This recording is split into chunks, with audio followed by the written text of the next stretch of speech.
Hi friends, welcome to Aghori YouTube channel. நமது Aghori YouTube channel வந்து புதிதாக துவங்கப்பட்ட சேனலுங்க. இதில் முதல் வீடியோவாக எங்கே நடந்த சம்பவத்தை வந்து பேச போகிறோம் அப்படின்னு பார்த்தோம்னா, ராஜபாளையத்திற்கு அடுத்து அமைந்துள்ள ஒரு கிராமத்தில் சரவணன் அப்படின்னு சொல்லக்கூடிய ஒரு 27 வயது மதிக்கத்தக்க ஒரு இளைஞருக்கு நடந்த ஒரு அமானுஷ்ய திகில் சம்பவம் தாங்க. என்ன நடந்தது அப்படின்னு பார்த்தோம்னா, இந்த சரவணன் வந்து கூலி தொழிலாளியாக வந்து வேலை பார்க்குறாருங்க. நல்ல வேலைக்காரர் தான், நல்லா வேலை பார்ப்பார், நல்லா குடிப்பார். இதுதான் அவருடைய ஹாபியாக வந்து இருந்துகிட்டு இருக்கு. நட்பு வட்டாரங்களும் வந்து சொல்கிற அளவுக்கு இல்லைங்க. ஆனால் வீட்டுக்கு வந்து ஓரளவுக்கு நல்லா பொறுப்பாகத்தான் இருப்பார். ஏதோ ஒரு போதாத காலம் குடிப்பழக்கத்திற்கு நல்லா நண்பர்களுடன் சேர்ந்து அடிமையாயிட்டார். கட்டிட தொழிலாளியாக தான் இந்த சரவணன் வந்து வேலை பார்க்குறாருங்க. 27 வயது மதிக்கத்தக்க இந்த சரவணன் வந்து இன்னும் திருமணம் முடிக்கலைங்க. ஒரு நாள் இதுபோல தாங்க குடிப்பதற்காக ஒரு இடத்திற்கு சென்று அந்த இடத்தில் இருந்த ஒரு சில அமானுஷ்ய சம்பவங்களால் அந்த சரவணன் மிகவும் பாதிக்கப்பட்டார். அந்த சரவணனுக்கு வந்து என்ன நடந்தது, மேலும் அந்த சம்பவத்திலிருந்து அவர் எப்படி மீண்டு வந்தார் அப்படிங்கிறத பற்றி தாங்க நம்ம முதல் வீடியோவை பார்க்க போகிறோம். நண்பர்களே, தொடர்ச்சியாக நமது சேனலில் வரக்கூடிய வீடியோக்களுக்கு வந்து உங்கள் ஆதரவை வழங்குங்கள். இந்த வீடியோவும் வந்து நீங்கள் ஆதரவு வழங்கி சப்ஸ்கிரைப் பண்ணி ஆல் அப்படிங்கிற பெல் பட்டனை அமைக்கோங்க. தொடர்ச்சியாக நான் வீடியோ போடுறேன் அப்படின்னு சொல்லிட்டு உங்கள்கிட்ட அன்போடு கேட்டுக்கிறேங்க. நீங்களும் தொடர்ச்சியாக எனக்கு ஆதரவு வழங்குங்கள் நண்பர்களே. வாங்க நண்பர்களே, நம்ம நிகழ்ச்சிக்குள்ளே போகலாம்.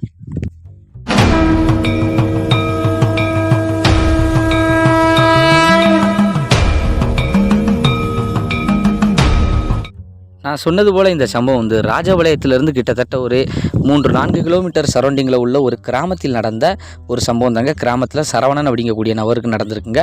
அவர் வந்து கட்டிட தொழிலாளியாக வேலை பார்க்குறாரு. கொஞ்சம் கஷ்டப்பட்ட குடும்பம் தான், ஆனால் இருந்தாலும் வந்து வீட்டுக்கு ஓரளவுக்கு நல்லா வேலை பார்த்து கொடுத்து குடும்பத்தை ஓரளவுக்கு முன்னேற்றி விடுவாருங்க. ஆனால் வேலை முடிஞ்சதும் வேலையாக இவர் வந்து ஒயின் ஷாப் தான் போகிறது தான் வழக்கம். குடிக்கு வந்து நல்லா அடிமையாயிட்டார். காரணம் என்னென்னா, இவங்க கூட வேலை பார்க்கக்கூடிய எல்லா நண்பர்களுமே அப்படி குடித்து கூத்தடிச்சுக்கிட்டு இருப்பாங்க.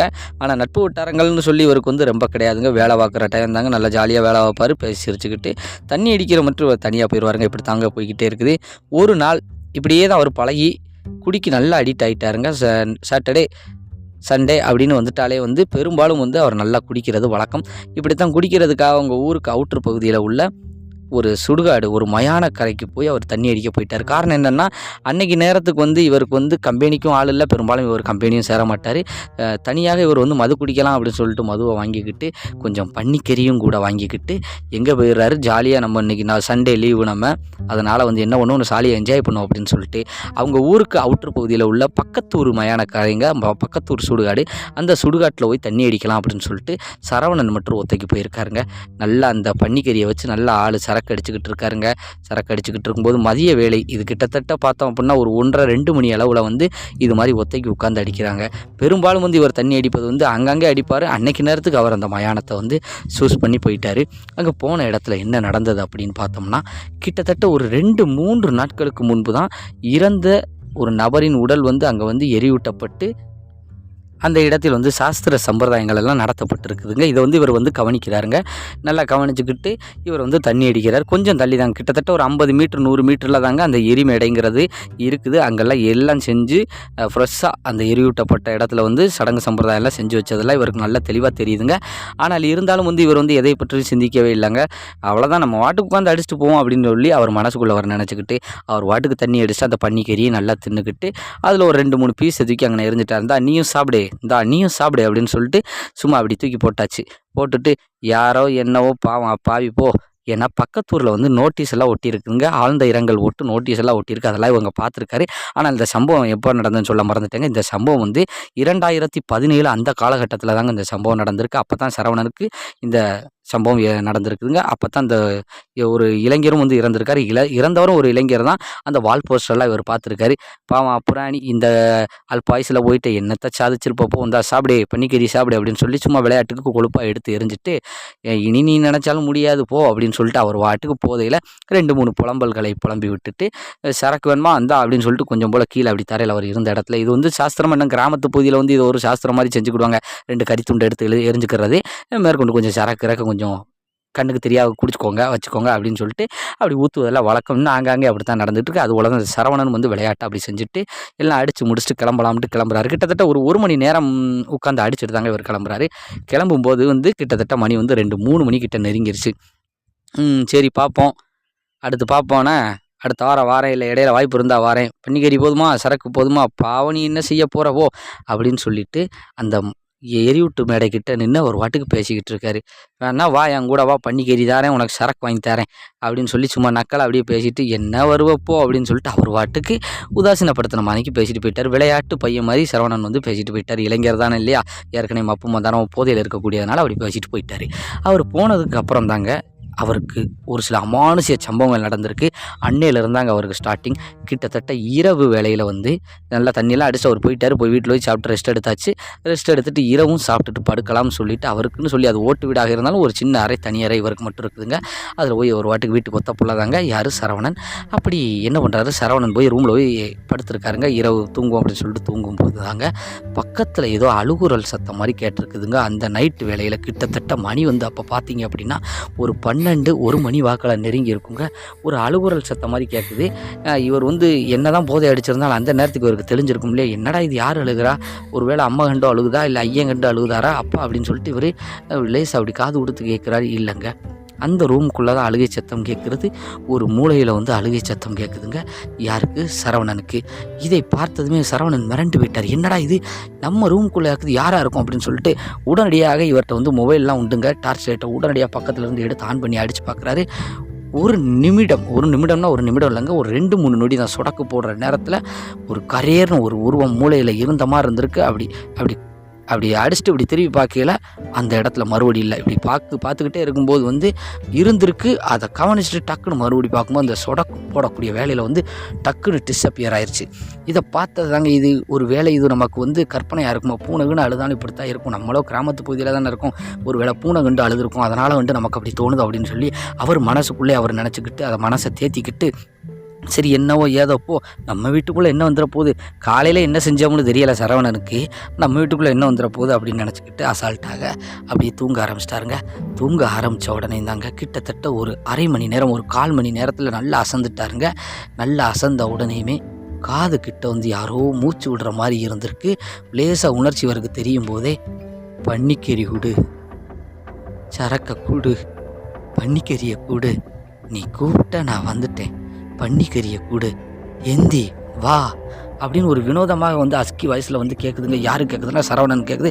சரவணன் மிரண்டு போயிட்டார். எந்திரிச்சு பார்க்காரு, எதுவுமே தெரியலை. ஆனால் அந்த குரல் மட்டும் அப்படியே லேசாக கேட்டுட்டு அப்படியே அடங்கிருச்சு. உடனடியாக வந்து சரவணனுக்கு வந்து அச்சம், பயம் ரொம்ப வந்துருச்சு. என்னடா இது வித்தியாசமாக இருக்குது, அஸ்கி குரல் மாதிரி இருந்துச்சு, நம்மளும் எந்திரிச்சு உட்காந்துட்டோம், ஆனால் ஒன்றுமே தெரியலை அப்படின்னு சொல்லிட்டு சுற்றி முற்றி லைட்டெல்லாம் அடித்து பார்த்துட்டு அன்றைக்கி இரவுலாம் சரியாகவே தூக்கமில்லை. என்ன தான் தூக்கம் சொக்குனாலும் சரி, இவருக்கு வந்து அந்த கண்ணுக்குள்ளே வந்து போய்கிட்டே இருக்குது. ஆனால் இவருக்கு வந்து இவர் யோகத்துக்கு என்ன தெரியுமாங்க, எதுவுமே அது செய்யலை, எதுவுமே அன்னைக்கு இரவுக்கு செய்யலை. மறுநாள் காலையில் வந்து வேலைக்கு போகிறதுக்காக வந்து அவங்க தோஸ்துகள் அந்த முதலாளிமார்கள்லாம் சொல்லி வேலைக்கு கூப்பிட்டு போகலான்னு சொல்லிட்டு கூப்பிட்டு போகிறாங்க. அவங்க உள்ளூருக்குள்ளே கொஞ்சம் தள்ளி தாங்க, அந்த ராஜபாளையம் அந்த டவுனுக்குள்ளே கொஞ்சம் தள்ளி தாங்க ஒரு கிராமத்து ஏரியாக்களில் போய் இப்படி வேலை பார்த்துக்கிட்டு இருக்கும்போது அந்த மத்தியான வேலையில் வந்து பசிக்குது, பன்னிக்கறி கொடு அப்படி மத்தியான வேலையில் வந்து இவருக்கு மட்டும் ஒரு அஸ்கி குரல் கேட்குற மாதிரியே கேட்டுக்கிட்டே இருந்திருக்குங்க. தொடர்ச்சியாக இது ஒரு 2-3 நாட்களுக்கு வந்து இவர் வந்து படாத பாடு யாரோ படுத்துகிற மாதிரி இருக்குது. இதை வெளியில் சொல்லவும் முடியலை, ஏன்னா நட்பு வட்டாரங்களும் கம்மி கிடையாது, ரொம்ப வெளியில் சொல்லவும் முடியலை, சொன்னால் கேள்வி நீ சிரிப்பாங்களோ அப்படின்னு சொல்லிட்டு ஒரு மனசுக்குள்ளேயே ஒட்டி கூனி குறிக்கிட்டு இருக்கார். 2-3 நாட்களாகவே இவருக்கு வந்து பல தொந்தரவுகள் இரவு வேலையிலையும் சரி. ஆனால் இவர் எதுவுமே செய்யலை. ஆனால் அச்சம் மற்றும் இரவு வேலையில் வந்து அச்சப்படுத்துகிற மாதிரி என்னதோ பேசுது, யாரோ பேசுகிறாங்க, என்ன பேசுகிறாங்க என்னன்னு ஒன்றுமே தெரியலை. ஆனால் பன்னிக்கறியாக்காங்க, சாராயம் கேட்குறாங்க. இவருக்கு லேசாக சிங்க் ஆக ஆரம்பிச்சிருச்சு. ஒருவேளை நம்ம இதெல்லாம் செஞ்சதுனால தான் இப்படி இருக்குமோ அப்படின்லாம் இவருக்கு வந்து மனசுக்குள்ளே வந்து கற்பனைகள் ஓட ஆரம்பிச்சிருச்சுங்க. யாருக்கு, சரவணனுக்கு பயத்தோடு சேர்ந்து உயிர் பயத்தோடு சேர்ந்து எல்லாம் தொத்திக்கிடுச்சு. காரணம் என்னென்னா, அப்படி நம்மளால தானே இப்படி நடந்து வச்சு ஐயோ அப்படின்னு சொல்லி சரவணன் மிரண்டு போய் நிற்கிறாருங்க.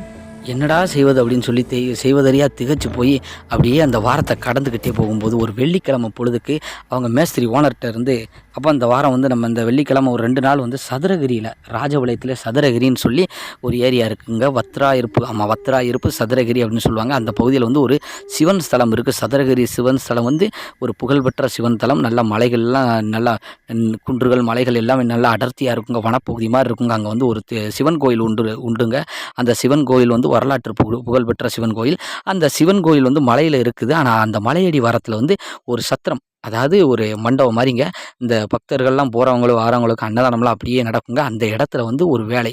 அந்த அன்னதான கூடத்தில் வந்து வேலை நடக்குதுங்க. அந்த அன்னதான கூடத்துக்கு வேலைக்கு யார்? சரவணன் அது போக ஒரு 2, 3 பேரெல்லாம் வேலைக்கு வந்து போகிறாங்க. அதாவது பெயிண்டிங் வேலையும் பார்ப்பாங்க இவங்க. அது போக வந்து பெயிண்டிங் வேலைன்னா ஒயிட் சிமெண்ட் இந்த மாதிரி எல்லாம் அடிக்கிறதுக்காக இவங்க போவாங்கன்னு சொல்லியிருக்காங்க. அந்த பெயிண்டிங் வேலையும் பார்ப்பாங்க, கொத்தனார் வேலையும் பார்ப்பாங்க. அந்த சில்லற வேலைகளை பார்க்கறதுக்காக சரவணன் டீம்லேருந்து ஒரு 5, 6 பேர் போயிருக்காங்க. அப்படி நல்லா வேலை பார்த்துட்டு இருக்கும்போது சரவணனுக்கு லேசாக அஸ்கி வாய்ஸில் கேட்குற மாதிரியே இருந்திருக்குங்க. அந்த இடத்துலையும் கூட அப்படியெல்லாம் தோணியிருக்குதுங்க சரவணனுக்கு. இது கற்பனையா என்னடா இது அப்படின்னு குழம்பி போய் சரவணன் அந்த மதிய நேரத்தில் சாப்பிட்டுட்டு ரெஸ்ட் எடுப்போம்னு சொல்லி ஒரு இடத்துக்கு போகும்போது போய் அந்த மண்டபத்தில் ஒரு ஓரத்தில் போய் படுக்கும்போது தாங்க ஒரு சிரிப்பு சத்தம் நல்லா கம்பீரமாக கேட்டிருக்குது. என்னடா இது சிரிப்பு சத்தம் கேட்குதுன்னு அப்படி சுற்றி முற்றி பார்க்கணும். ஒரு சிவன் பக்தருங்க, அகோரின்னு கூட சொல்லலாங்க.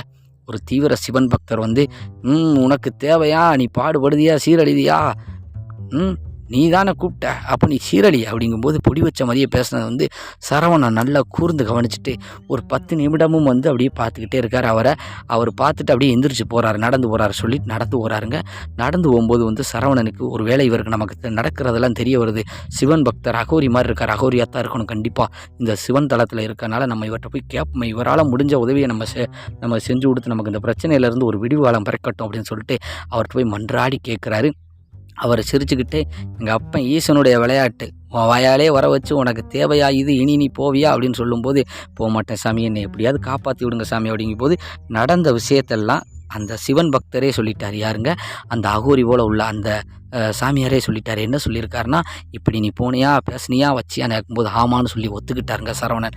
இது தப்பு இல்லையா அப்படின்னு சொல்லி மிரட்டி கேட்குறாரு. தப்பு தான் சாமி, என்னை மன்னிச்சிருங்க, என்னை எப்படியாவது காப்பாற்றி விடுங்க சாமி அப்படிங்கும்போது, சிவன் கட்டளை தேடி வந்திருக்க நீ அப்படின்னு சொல்லிட்டு அவர் கையில் வச்சுருந்த ஏதோ சாம்பல் மாதிரி ஒன்று எடுத்து அப்படி நெத்தியில் போட்டு பூசி விட்டுட்டு ஆசீர்வாதம் பண்ணிட்டு, நீ தைரியமாக போ, உனக்கு ஒன்றும் செய்யாது, ஆனால் நீ என்ன பண்ணு, ஒரு நாள் ஒரு செவ்வாய்க்கிழமை பொழுதை சொல்லி, அதான் இன்றைக்கி வெள்ளிக்கிழமை, இன்றைக்கி வேண்டாம், ஒரு செவ்வாய்க்கிழமை பொழுதுக்கு வந்து எப்படி நீ போய் மத்தியான நேரத்துக்கு போய் அடித்து அதே இடத்துல மன்னிப்பு கேட்டுட்டு அந்த இடத்துல வச்சு அந்த பன்னிக்கறியை சாராயத்தை சரக்கை வாங்கி வச்சு வழிபட்டுக்கோ, மனதார என் அப்பன் சிவனை வழிபட்டுக்கோ, துணைக்கு அவன் இருப்பான், கூட இருப்பான், மேற்கொண்டு வந்து இனி எனக்கு எந்த தொந்தரவும் பண்ணிடாத, நான் தெரியாமல் பேசிட்டேன், மன்னிப்பு கேட்டுட்டு வா, உனக்கு எல்லாம் சரியாக நடக்கும் அப்படின்னு சொல்லி அந்த சிவன் பக்தர் சொல்லியிருக்காருங்க. அந்த அகோரி போல உள்ள அந்த சாமியார் உடனடியாக வந்து அந்த வாரத்திலே வந்து வரக்கூடிய ஒரு செவ்வாய்க்கிழமை, அடுத்த செவ்வாய்க்கிழமை அன்றைக்கே போய் அவங்க சொன்னது மாதிரி அந்த அகோரி சாமியார் சொன்னது போலயே அது போலெல்லாம் செஞ்சு மன்னிப்பு கேட்டுட்டு வந்திருக்காருங்க. அதுக்கப்புறம் தான் அந்த அஸ்கி வாய்ஸ் குரலாக இருக்கட்டும், யாரோ பின்தொடர்வது இதெல்லாம் வந்து நின்றுருக்குதுங்க. யாருக்கு? சரவணனுக்கு.